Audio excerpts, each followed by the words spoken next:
નમો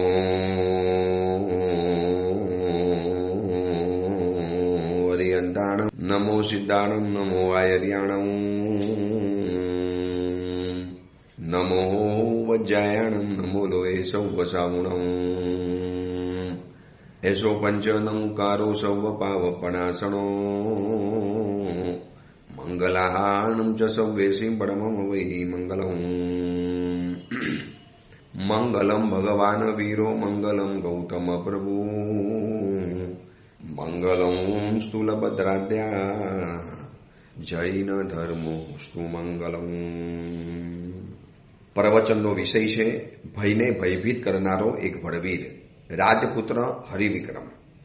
આજથી આશરે 1000 વર્ષ પૂર્વે બનેલો 4750 શ્લોક અને 10 સર્ગની અંદરમાં વહેંચાયેલો હરિવિક્રમ ચરિત્ર નામનો આ ગ્રંથ ભયની સામે કેવી રીતે ટકી જવું, ભયનું જ્યારે એક વાવાઝોડું પથરાય છે, ભયનું એક આક્રમણ જ્યારે આપણા જીવનની અંદરમાં આવે છે ત્યારે આપણે એકદમ સરેન્ડર બની જઈએ. ભયના સામ્રાજ્યના સમયની અંદરમાં આપણે એકદમ ઢીલા, એકદમ સરેન્ડર, બસ એ કે એ પ્રમાણે આપણે કરવા તૈયાર થઈ જઈએ. અંદરનો ડર આપણને એમ કે તારાથી ઉદ્ધાન નહીં થાય એટલે આપણે કહી દઈએ એઝ યુ સે, ભાઈ તમે જેમ કહો એમ, આ વખતે ઉદ્ધાન નહીં કરો. અંદરનો ભય આપણને એમ કે તારાથી સંયમ જીવન નહીં રહી શકાય એટલે આપણે તરત જ કહી દઈએ યસ, હું પણ તમારી સાથે સંમત છું, તમે જેમ કહેશો એ પ્રમાણે હું કરી લઈશ. પછી આપણે નૌકાણું કરવા તૈયાર થયા, ઉદ્ધાન કરવા તૈયાર થયા, સંયમ જીવન સ્વીકારવા માટે તૈયાર થયા.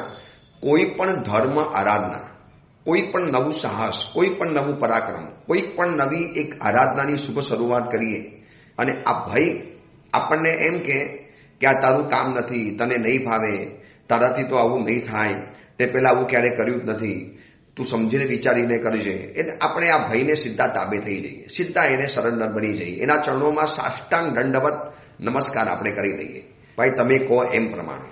આજ આપણે કરતા આવ્યા છીએ, વરના મોક્ષ તો આપણો ક્યારનો થઈ ગયો હોય. અને સાધના કરવી છે તો સાહસ વગર ક્યારેય સાધના નહીં થાય. આ ઓડિયો પ્રવચન સાંભળનારી પ્રત્યેક વ્યક્તિને કહું છું કે ઉપધાન કરવા એક શ્રાવક જીવનનું પરમ અને મંગલ અને શ્રેષ્ઠ કર્તવ્ય છે, આવશ્યક છે. ઉપધાન કરવા જરૂરી છે. સંયમ જીવન કદાચ નથી લઈ શકાતું તો સંયમ જીવનનો એક રસાસ્વાદ માણવાની કાંશિક અનુભૂતિ આ ઉપધાન દ્વારા મળી શકે એમ છે. એટલે ઉપધાન કરવા આવશ્યક છે, ઉપધાન કરવા જરૂરી છે.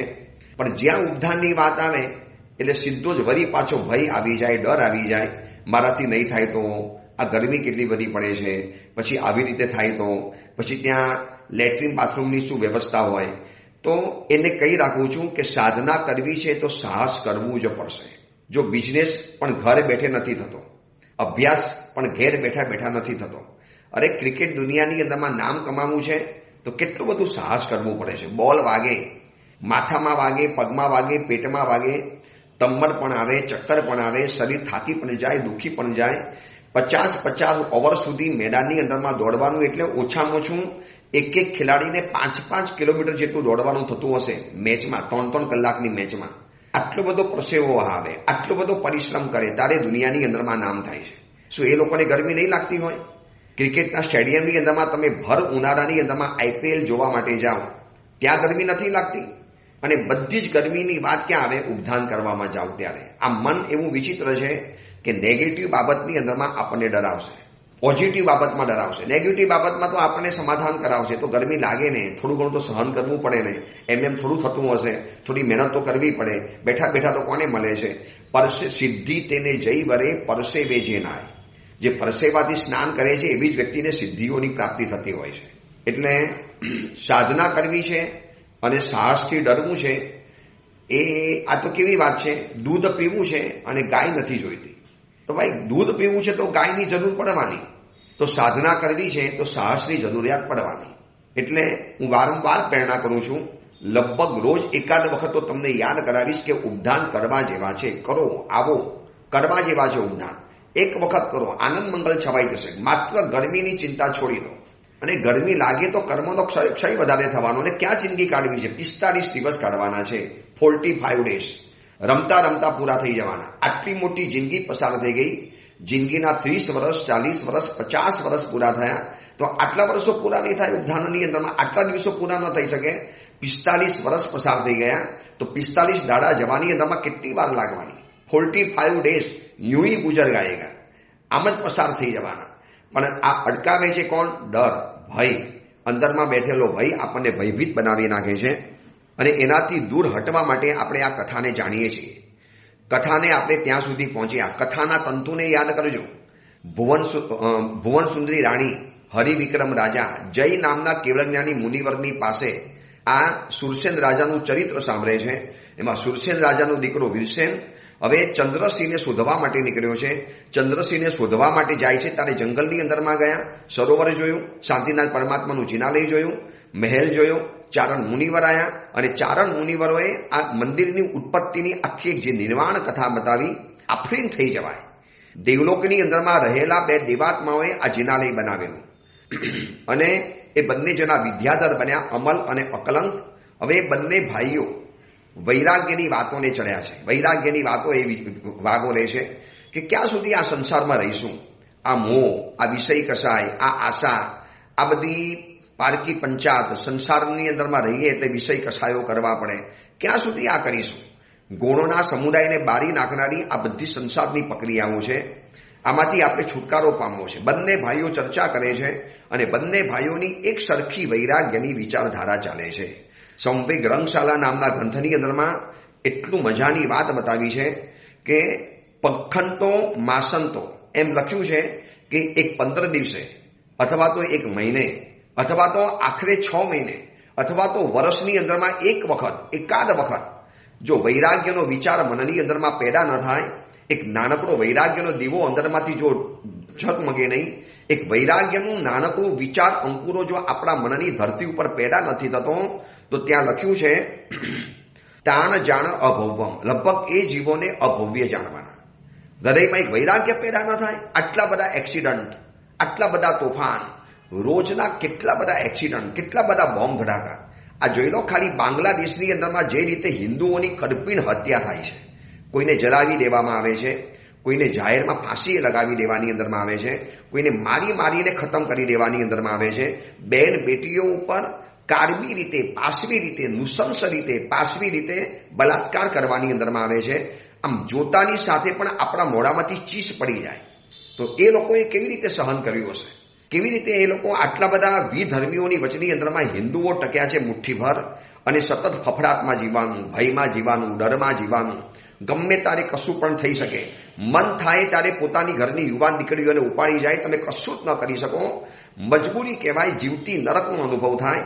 પછી ઈરાન, ઇઝરાયલ, હમાસ આ બધાના યુદ્ધ જોયા. આ બાજુ યુક્રેન અને રશિયા, રોજના બોમ્બ વિસ્ફોટ, રોજના બોમ્બ ધડાકા, રોજના કઈને કઈ રીતે માણસોને મારી નાખવાના. લાખો માણસો આ રીતે મરે છે, કપાય છે, કૂટાય છે. પશુ કરતા પણ બદતર હાલતની અંદર માણસોનું મોત આવે છે. કેટલા બધા એક્સિડન્ટો થાય છે. બસોની બસો ટકરાય, જીવતાને જીવતા માણસો સળગી ઉઠે છે. ધુમ્મસની અંદરમાં દિલ્હીની આજુબાજુના ફરીદાબાદની અંદરમાં એક સાથે 28 ગાડીઓ ટકરાઈ. કેટલાકમાં આગ લાગી ગઈ, કેટલા અંદરમાં જીવતા ભૂંજાઈ ગયા, કેટલાકના હાથપગ કપાઈ ગયા. કેટલી બધી ચારે કોર જ્યાં નજર નાખો ત્યાં માત્ર ને માત્ર દુર્ઘટના, ભયંકર કક્ષાના બનાવો. પતિ પત્નીને મારે, પત્ની પતિને મારે અને એકબીજાને ધોખો આપવાનો, વિશ્વાસઘાત કરવાનો. કેટલી કારમી દુનિયા ચાલે છે. આ બધામાંથી શું ક્યારે વૈરાગ્યનો વિચાર નથી આવતો કે મારો પણ આમાં નંબર લાગી જશે તો હું પણ આવા સંસારમાં પરિભ્રમણ કરીને આવ્યો છું? ક્યારે નિસ્તાર થવાનો? ક્યારે મારો ઉદ્ધાર થવાનો? આ બંને ભાઈઓ અમલ અને અકલંક વૈરાગ્યની ધારાએ ચડેલા છે. દુર્ગતિના ભયોને વિચારે છે, પલ્લોકના ભયને વિચારે છે, ભવ ભ્રમણને વિચારે છે. યદિ ભવ ભ્રમ ખેદ પરાંગમુખમ, ભવ ભ્રમણથી ખેદ ચિત્ત થાકી ગયું. ક્યાં સુધી આ બધું કરવાનું? ક્યાં સુધી આ વિષય વાસનાઓ? ક્યાં સુધી આ શરીરને ચૂથ્યા કરવાનું? ક્યાં સુધી આ ખાવા પીવાની ઝંઝટ કરવાની? બંને ભાઈઓ વૈરાગ્યના વિચારે ચડે છે. એટલા બધા વિચારે છે. એટલા માટે સંવેગ રંગશાલાની હું તમને આ વાત બતાવું છું કે પખંતો માસંતો એમ શબ્દ મૂક્યો છે કે 15 દિવસે, મહિને, 6 મહિને, છેલ્લે 1 વર્ષે પણ જે વ્યક્તિને આવો વૈરાગ્યનો વિચાર ના આવે, આટલી બધી કારમી દુર્ઘટનાઓ જોયા પછી શું એની સાથે થયું તો આપણી સાથે ન થઈ શકે? શું આપણી સાથે પણ આવી દુર્ઘટના ન ઘટી શકે? બધું જ બની શકે એમ છે. પણ આપણે નિર્ભર થઈને સૂતા છીએ. એમને થશે, મને નહીં થાય. એ તો એમને થાય, મને આવું ન થાય. કેટલી ભોરી કન્યાઓ વિધર્મીઓના હાથે લૂંટાઈ ગઈ, વિધર્મીઓના હાથે ખતમ થઈ ગઈ અને ક્યાંને ક્યાં વેચાઈ ગઈ અને અસ્તિત્વ શોધ્યું નથી જડતું અને સપના એ લોકોના ચકનાચૂર બની ગયા અને એક જિંદગીની અંદરમાં અનેક જિંદગીઓ ભોગવી અને દુનિયામાંથી ખતમ થઈ જાય છે. અને આ બધું જોયા પછી આપણને વૈરાગ્યનો વિચાર ન આવે. એમ ન થાય કે આ સંસાર છોડી દઈએ, નથી રહેવું આ સંસારની અંદરમાં. રોજ દગા, રોજ વિશ્વાસઘાત, રોજ પતિ પત્ની એકબીજાને છેતરે. આ 31 જે હમણાં તહેવારો ગયા, આજે તો આપણે 2 તારીખમાં આવ્યા, નવા વર્ષનો બીજો દિવસ, પણ 31ની અંદરમાં જે રીતે લોકોના સમાચારો સાંભળ્યા, રોડ ઉપર, બિલ્ડિંગોની અંદરમાં, ટેરેસ ઉપર, બધા જગ્યાઓ હાઉસફુલ, એક પણ જગ્યા હતી નહીં. જે ભાડે જગ્યા મળતી હતી, hotel, banquet hall, resort, hill station, બધી જગ્યાની અંદરમાં પારાવાર રીતે લગ્ન નાચ ચાલ્યા છે, વ્યભિચારો થયા છે, શરાબના પાન થયા છે અને કેટલી જાતના વિષયો કસાયોના અખાડા ચાલેલા હશે. શું મળ્યું આ બધાથી? બસ આ બધો વિચાર કરે છે બંને ભાઈઓ. આપણે પણ બહુ સુખ ભોગ્યું, બહુ જિંદગી પસાર કરી, બહુ ખાધું, બહુ કપડાં પહેર્યા, બહુ જિંદગી જેવી રીતે. ભાઈ હવે આ સંસારમાં નથી રહેવું, આપણે જવું છે આપણા ગુરુદેવ પાસે. એટલા માટે સંવેગ રંગશાલા ગ્રંથ કહે છે કે દર 15 દિવસે એક વખત સહજ રૂપે અંદરથી વૈરાગ્યનો વિચાર આવે, કંટાળો આવે.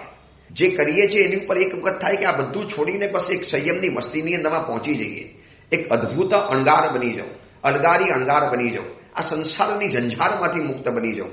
कोई चिंता नहीं, न पाने का डर और न खोने की चिंता, न खोने का डर न पाने की चिंता, कोई ઈચ્છા જ નથી. અને એવા અંતર્મુખી અલગારી અણગાર બની જાઉં, આત્મ સાધનાની એનો વ્યસ્ત બની જાઉં. ગુરુ કૃપાથી શક્તિ મળે, તાકાત મળે તો પછી સમાજને જ્ઞાન આપું, સમાજને જ્ઞાન બાંટું. કેટલા બધા જીવો અજ્ઞાનના અંધકારની અંદરમાં સબળે છે, કેટલા બધા જીવો અજ્ઞાનના અંધકારની અંદરમાં અથડાય છે. આ બધા જીવોને સમ્યક જ્ઞાન આપું, આ બધા જીવોને સમ્યક જ્ઞાનની વહેંચણી કરું. શું આવો ક્યારે વૈરાગ્યનો વિચાર નથી આવતો? તમને કહું, આપણા જીવનની 3 કમનસીબી છે. મારા તમારા જીવનની અથવા તો ઘણી બધી વ્યક્તિઓના જીવનની આ 3 કમનસીબી છે. નંબર 1, પહેલા નંબરમાં કેટલીક વ્યક્તિઓ એવી છે કે જેને વૈરાગ્યના વિચાર આવતા જ નથી. આટલી બધી કારમી દુર્ઘટનાઓ, આટલા બધી હોનારત, આટલા બધા યુદ્ધ, આટલી બધું અપમૃત્યુ, આટલા બધા એક્સિડન્ટ, આટલા બધા રેપ, કેવા રેપ થાય છે. હજી ગઈકાલના પેપરની અંદરમાં વાંચ્યું કે 31ની રાતના દિવસે દિલ્હીની અંદરમાં 3 યુવકો, 3 નબીરાઓ કાર લઈને ફરતા હતા, શિકારને શોધતા હતા. એમાં બેનપણીના ઘરમાંથી નીકળેલી એક કન્યા રોડ ઉપર ચાલીને જતી હતી. આ 3 યુવકો સામેથી ગયા લિફ્ટ આપવા માટે. બેન બેસી જાઓ, અમે તમને તમારા ઘરે પહોંચાડી દઈશું, તમે આ દિલ્હીમાં ક્યાં એકલા ચાલશો?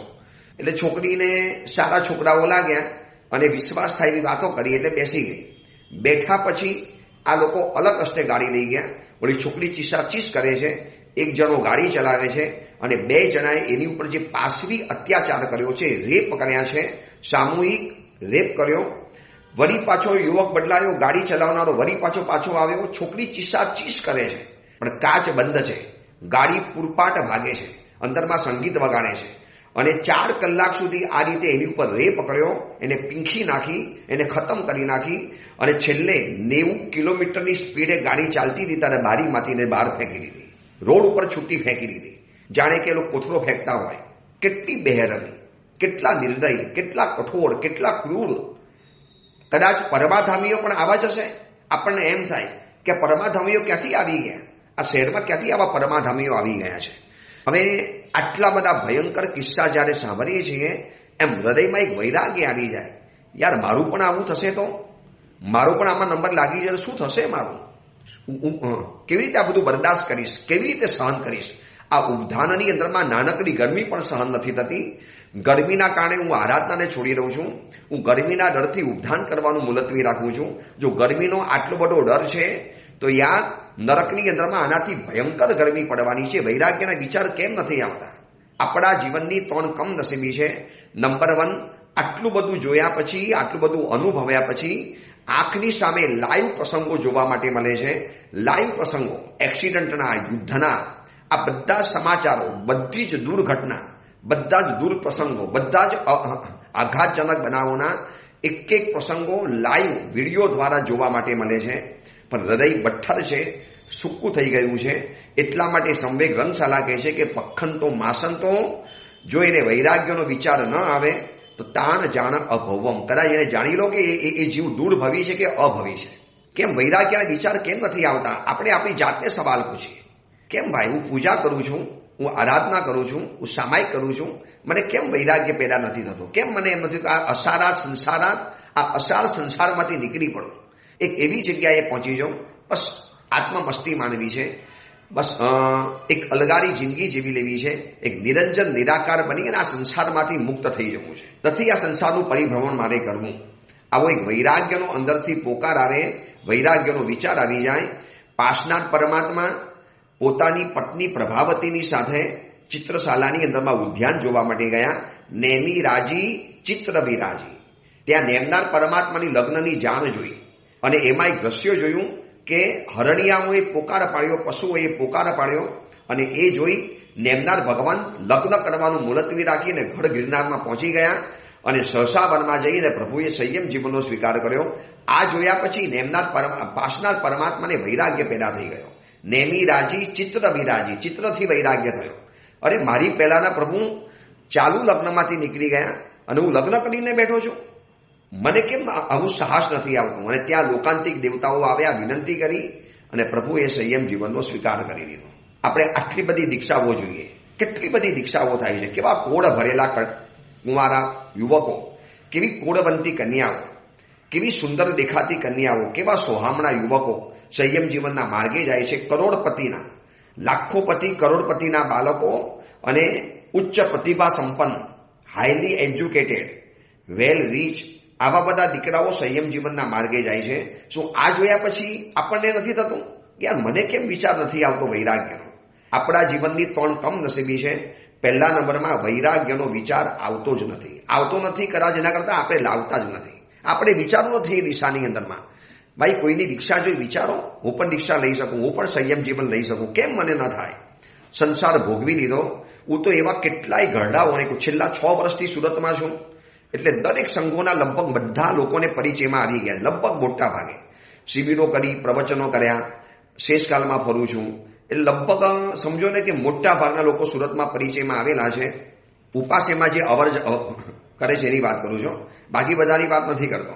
તો એમાંથી કેટલાય એવા સશક્ત વૃદ્ધો છે, એમને કહું છું કે ભાઈ આવી જાઓ સંયમ જીવનના માર્ગે. દીકરાઓ ઘરમાં છે, કોઈ જવાબદારી નથી, આર્થિક સંપન્ન છો, શરીર તમારું સ્વસ્થ છે, હજી તમે 10-15 વર્ષ આરામથી ચાલી શકો છો, આરાધના કરી શકો એમ છો. આવી જાઓ, સરસ મજાનો લાભો મળશે. તમે ભણી ગણીને તૈયાર થશો. કદાચ ભગવાન મહાવીરની પ્રવચનની પાઠ ઉપર ભલે એકદમ ધુઆધાર પ્રવચનકાર નહીં, ધુરંધર પ્રવચનકાર નહીં, પણ સિમ્પલ પ્રવચન આપી શકો એવા પણ મહાત્માઓ જોઈએ છે. જૈન સંઘને કેટલા સંઘો, કેટલા ગામડાઓ, કેટલા રાજ્યો સાધુ વગર સુકાઈ ગયા છે. સાધુ નહીં જવાના કારણે કેટલી બધી મોટી હોનારતો એ પરિવારના જીવનની અંદરમાં ઘટી છે. દીકરીઓ વિધર્મી સાથે ભાગી ગઈ, દીકરાઓ સાવ આઉટલાઈન ઉપર ચડી ગયા અને પરિવારમાંથી ધર્મ નામશેષ થવાની અંદરમાં ચાલી ગયો. પૈસો તો ખૂબ છે અને એ જ પાપાનું બંધી પુણ્યથી આવેલો જે પૈસો અને દુર્બુદ્ધિ પેદા કરાવી અને દુર્ગતિની અંદરમાં રવાના કરી દે છે. આ બધાને બચાવશે તો એક સમણ બચાવશે, એક સાધુ બચાવશે, એક સંયમી બચાવશે. અને સંયમી જો નથી બનવું તો ક્યાંથી સંયમી બને? વૈરાગ્યનો વિચાર આવે તો. વૈરાગ્યનો વિચાર લાવવો તો પડશે જ. ક્યાં સુધી આ બધું કરવાનું? બસ ક્યાં સુધી આ શબ્દ આવે ને એ વૈરાગ્યના વિચારની શરૂઆત છે. ભાઈ બહુ ખાધું, ક્યાં સુધી? બહુ કપડાં પહેર્યા, ક્યાં સુધી? બહુ સંસારમાં રહ્યા, હવે ક્યાં સુધી રહેવાનું? બહુ વિષયોનું સેવન કર્યું, હવે ક્યાં સુધી?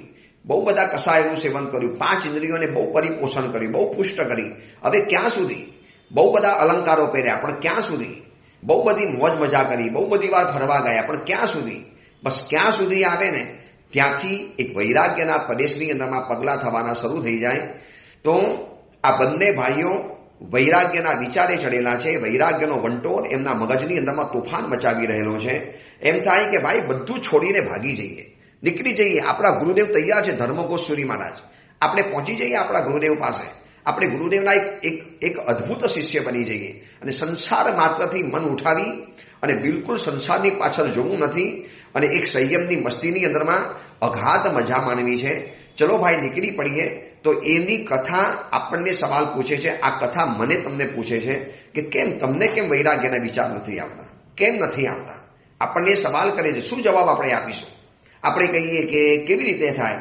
તો ભાઈ આ કથા કહે છે કેમ કેવી રીતે થાય એટલે તમારી સામે તો હવે તો મોબાઈલ આવ્યો છે, એના દ્વારા તમને રોજના સેંકડો પ્રસંગો જોવા માટે મળે છે.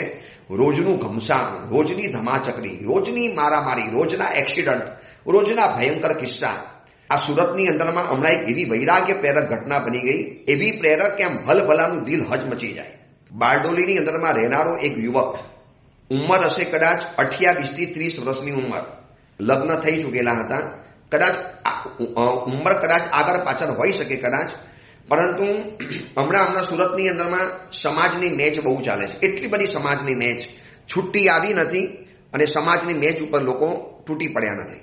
જે તે ગ્રાઉન્ડમાં, જે તે જગ્યાની અંદરમાં, ચિક્કાર પ્રમાણની અંદરમાં બધા સવારના પોરમાં મેચ રમવા માટે ચાલી જાય. એમાં છેક બારડોલીથી રોજ પોતાની સમાજની મેચ રમવા માટે એક યુવક અહીંયા આવતો હતો. સશક્ત, હેલ્ધી યુવક, એકદમ સશક્ત. અને મેચ ચાલુ હતી, એમાં એનો દાવ આવ્યો, એમાં એને 63 રન કર્યા એ સમાજની મેચની અંદરમાં. અને એટલા રન કર્યા પછી એને ખબર નહીં શું થયું, પાછળ પીઠની અંદરમાં ભયંકર દુખાવો થયો. એટલે ચાલુ મેચની અંદરમાં એ નીચે બેસી ગયો, ટી શર્ટ કાઢ્યું અને પોતે કસરત કરી, ઉપર નીચે થયો, આગળ પાછળ થયો, થોડો રિલેક્સ થયો. થોડા સમય માટે મેચ અટકી ગઈ. તાત્કાલિક મેડિકલની જે દવા હતી લઈ લીધી. એને લાગ્યું કે સારું થઈ ગયું છે. વળી પાછું બેટ પકડ્યું અને વળી પાછું રમવાનું આગળ વધાર્યું. એની પોતાની ટીમનો દાવ પરિપૂર્ણ થયો. હવે એ લોકો ફિલ્ડિંગ કરવા માટે ઊભા છે.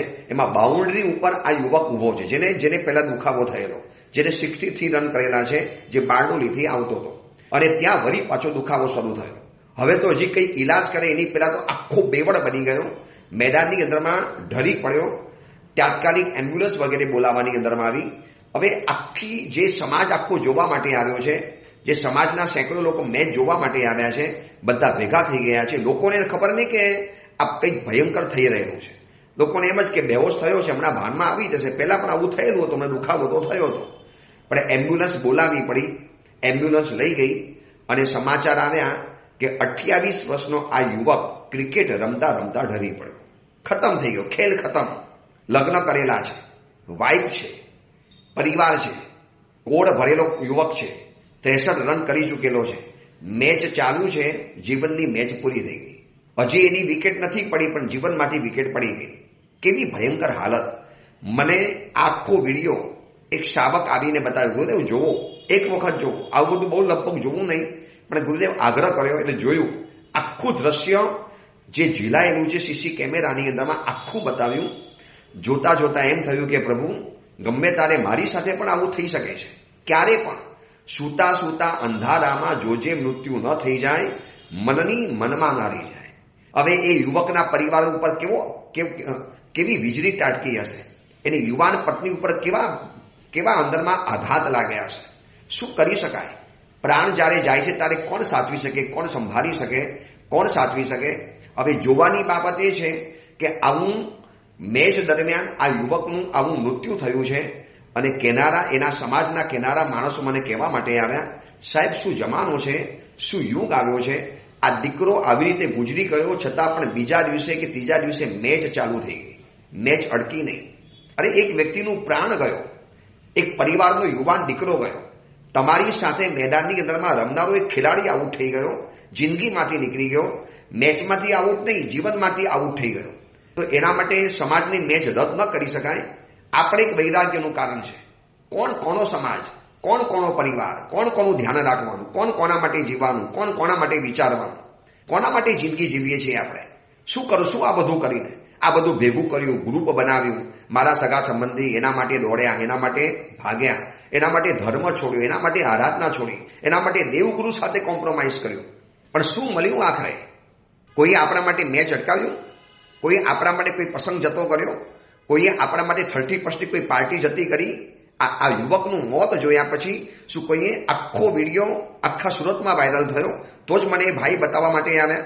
મને તો ભટાર શ્રી સંઘની અંદરમાં ભાઈ જ્યારે બતાવવા માટે આવ્યા, એક સેકન્ડ માટે હું પણ સન્ન થઈ ગયો.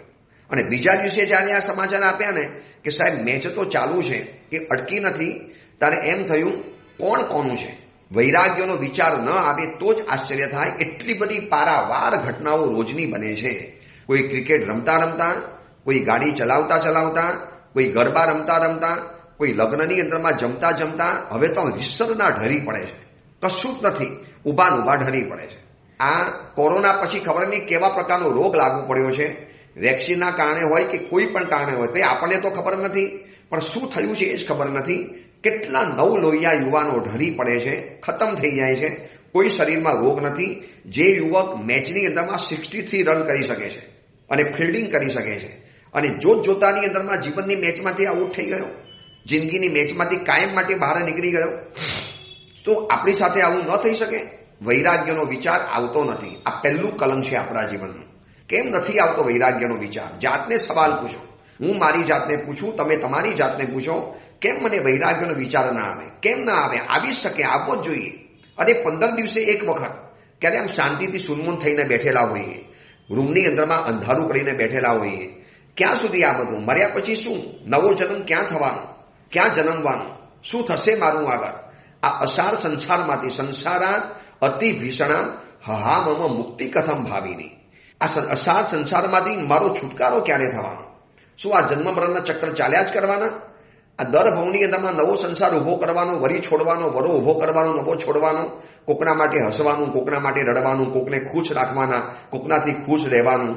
આ બધી અપેક્ષા, આ બધી ઝંઝાર અને આ બધી રમતો છે. ખરેખર થાકી ગયો છું, કંઈક મારે જવું છે. બસ આ એક વિચાર આવે ને, આને કહેવાય છે વૈરાગ્યનો વિચાર. હૃદય હચમચી ઉઠે, હૃદયમાંથી એક ધક્કો પેદા થાય, હૃદયની અંદર એક આઘાત લાગે.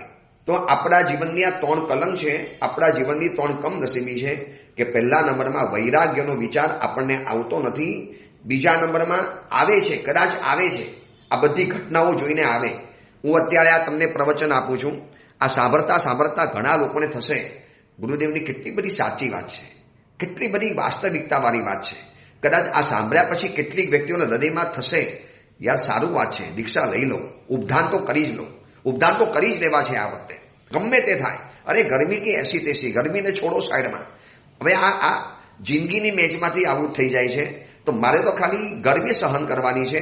આયુષ્ય પૂરું થશે ત્યારે ક્યાં જશું? કોની સામે મોઢું બતાવશું? કોને કહેવા જશું કે મારે તો આ કામ બાકી છે ને મારે તો આ કામ બાકી છે? હવે આ જે જિંદગીની મેચમાંથી આઉટ થયેલા યુવકને માનો કોઈક મહાત્માએ કીધું, આ દોસ્ત આવું છે સંયમ જીવનના માર્ગે. કદાચ એને એ પણ કીધું ને, સાહેબ હવે તો કેવી રીતે લઉં, લગ્ન તો થઈ ચૂકેલા છે. મોતે કશી શરમ રાખી? મોત ઉપાડીને ભાગી ગયું? મોતે જોયું કે એના લગ્ન થયા છે, એની યુવાન પત્ની છે, એનો પરિવાર છે, એના માતા પિતા છે? જોયું કશું? વૈરાગ્યનો વિચાર લગભગ આવતો નથી, અને આવ્યા પછી વૈરાગ્યનો વિચાર ટકતો નથી. વિચાર જ નથી ટકતો, આવ્યો અને રવાના થઈ ગયો. આવી બધી થોડી ઘટનાઓ સાંભળી, અરર બહુ ખોટું થયું, આવું નહીં થવું જોઈએ, બહુ ખોટું થયું, યા જિંદગીનો કોઈ ભરોસો નથી, ક્ષણભંગુર જિંદગી છે. આવા 2-4 વાક્યો 10-15 સેકન્ડ માટે આપણે બોલ્યા, કોકને કીધા, કોકને સમજાવ્યા, સંભળાવ્યા. 2 દોસ્તો ભેગા થયા, 2 સ્ત્રીઓ ભેગી થઈ, 2 બહેનપણીઓ ભેગી થઈ, અને આવી બધી વાતોથી ખબર પડી, જો આનો છોકરો ચાલી ગયો, ઓલું આમ થયું, અરે બહુ ખોટું થયું. આ બધું કેવું સંસારમાં ચાલે છે. બસ હવે કોઈનો કશો ભરોસો કરાય એમ નથી. આવા 2-4 શબ્દોની આપલે થઈ, વરી પાછું સમય ગયો એટલે વૈરાગ્યનો દીવો વરી પાછો બુઝાઈ ગયો. એટલે પહેલા નંબરમાં વૈરાગ્યનો વિચાર આવતો નથી, આવ્યા પછી વિચાર ટકતો નથી. હવે ત્રીજા નંબરની કમનસીબી એ છે કે આ વિચાર આવે પણ છે, ટકે પણ છે. કદાચ વિચાર ટકી પણ જાય છે, પણ એ વિચાર વધતો નથી, આગળ સક્રિય નથી થતો. વિચાર આવી ગયો, ટકી પણ ગયો, મનમાં થયું જિંદગીનો કોઈ ભરોસો નથી, ગમે તારે મારું પણ મોત આવી શકે, હું પણ ક્યારેક મરી શકું, આવું થયું પણ ખરું. ત્યાં વરી પાછું શું થયું? વૈરાગ્યનો વિચાર વધ્યો નહીં, આવ્યો અને વરી પાછો રવાના થઈ ગયો. આવ્યો અને વિચાર વરી પાછો રફુ ચક્કર થઈ ગયો. વિચાર આવ્યો અને વરી પાછો વિચાર બાષ્પીભવન થઈને હવાની અંદરમાં ઉડી ગયો. આ 3 કમનસીબી છે. આપણે આ કથાની અંદરમાં અહીંયા અટકીએ છીએ. બંને ભાઈઓ વૈરાગ્યના વિચારોમાં ચડ્યા છે, વિચારોનો વંટોળ ચડ્યો છે. હવે નક્કી કર્યું કે બસ આપણે ગુરુદેવની પાસે પહોંચી જઈએ, સંયમ જીવન સ્વીકારી લઈએ, આ અસાર સંસારમાંથી નીકળી જવું છે. બહુ બધું રાજ્ય ભોગ્યું, બહુ બધું કર્યું. આપણે ક્યાં પોપટ હતા, શેન પક્ષી હતા, ત્યાંથી આપણે અહીંયા પહોંચ્યા. એ આપણા ગુરુ આપણને મળ્યા. એ ભવની અંદરમાં પોપટ કહે છે કે મને ભવની અંદરમાં જે ગુરુ મળી ગયા અને ગુરુની કૃપાથી અહીંયા બચ્યો, અને અહીંયા પહોંચી ગયો, વરના કોણ મારો હાથ પકડવાનો? તો એ મોહમલ્લ મુનિવર, એમનો તો ઉપકાર માનું એટલો ઓછો છે કે મને એમાંથી અહીં સુધી પહોંચાડ્યો છે. બસ હવે આગળ વધવું છે. અને બંને ભાઈઓ ભેગા થઈ અને પોતાના ગુરુ ધર્મઘોષ સુરી પાસે આવે છે અને આવીને કહે છે કે ગુરુદેવ, મમ મુંડાવેહ, મમ પૌવાવેહ, મમ વેશમ સમપ્ય. ગુરુદેવ હવે આપી દો. એક જમાનો એવો હતો કે મુમુક્ષુ સામેથી ગુરુની પાસે આવતા હતા અને સંયમ જીવન માંગતા હતા. આજે કહીને થાકીએ છીએ, સમજાવીને થાકીએ છીએ, છતાં પણ સંયમ જીવન લેતા અટકી જાય છે. કેમ અટકે છે, શું અટકે છે, એની પાછળના શું કારણો છે? બહુ અદ્ભુત આ કથા છે. અને કથાના બિટવીન ધ લાઇન સંદેશા આપણે જોવા છે કે કેમ આપણને વૈરાગ્ય થતો નથી, કેમ વૈરાગ્યના વિચાર નથી આવતા, ટકતા નથી કે વધતા નથી, અથવા તો સંયમ જીવન લેતા કોણ અટકાવે છે? શું છે એવા 3 કારણો કે જે આપણને પણ સંયમ જીવનમાં આગળ નથી વધવા દેતા? એ અંગેની મહત્વની વાત આપણે આવતીકાલે કરીશું. ખાસ આજનું આ પ્રવચન જો તમને ખૂબ ગમ્યું હોય તો બીજાને મોકલજો. કદાચ એના હૃદયમાં પણ વૈરાગ્યનો વિચાર આવે, એને પણ કદાચ ઉદ્ધાન કરવાનું મન થઈ જાય. ખાસ ભલામણ છે કે પ્રવચન એકબીજાને ફોરવર્ડ કરો. હજી આ ગ્રુપમાં જોડો, હજી પારસભાઈ, વૈભવભાઈ, આ બધાનો કોન્ટેક્ટ કરો અને હજી વધુમાં વધુ લોકોને આ પ્રવચનમાં જોડો. અને જીન વચન સ્પર્શ યુટ્યુબ ચેનલ ચાલે છે, એમાં પણ તમે જોડાઈ શકો છો અને આ પ્રવચનો સાંભળી શકો છો. એ જ મંગલ કામના, મંગલ ભાવના. જીનાગના વિરુદ્ધ કાંઈ પણ બોલાયું હોય તો મિચ્છામી દુક્કડમ.